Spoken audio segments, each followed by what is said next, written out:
Now let us see about topic karyotaxonomy. The karyotaxonomy, the chromosomes are the carriers of genetic information. Then increase the knowledge about the chromosomes have been used extensive biosystematic studies and resolving many taxonomic problems. Then the utilization of the characters and phenomena of cytology for the explanation of taxonomic problem is called as cytotaxonomy or karyotaxonomy.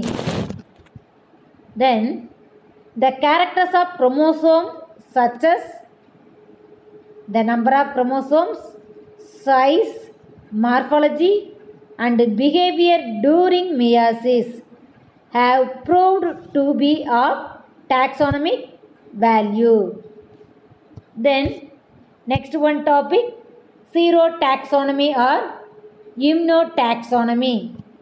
The serotaxonomy, the another one name, the systematic serology or serotaxonomy had its origin towards the end of 20th century with the discovery of serological reaction and development of the discipline of immunology. Then the classification of very similar plants by means of differences in the protein they contain to solve the taxonomic problem is called serotaxonomy. The serotaxonomy means the classification of very similar plants by means of difference in the protein they contain to solve the taxonomic problem is called serotaxonomy. Next one scientist the proposed the definition of serotaxonomy.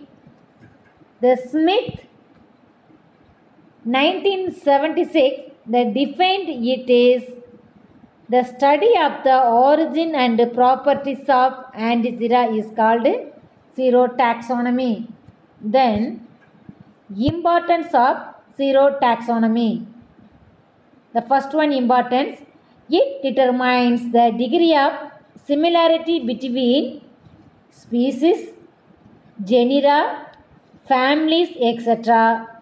by comparing the reaction of antigens from various plant taxa with antibodies raised against the antigen of a given taxon.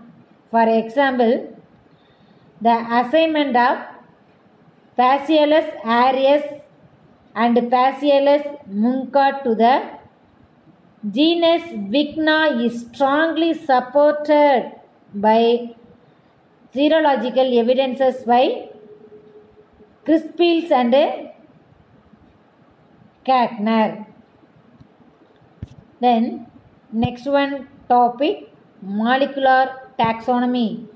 The molecular taxonomy is the branch of phylogeny that analyzes hereditary molecular differences mainly in DNA sequences to gain information and to establish genetic relationship between the number of members of different taxonomic categories.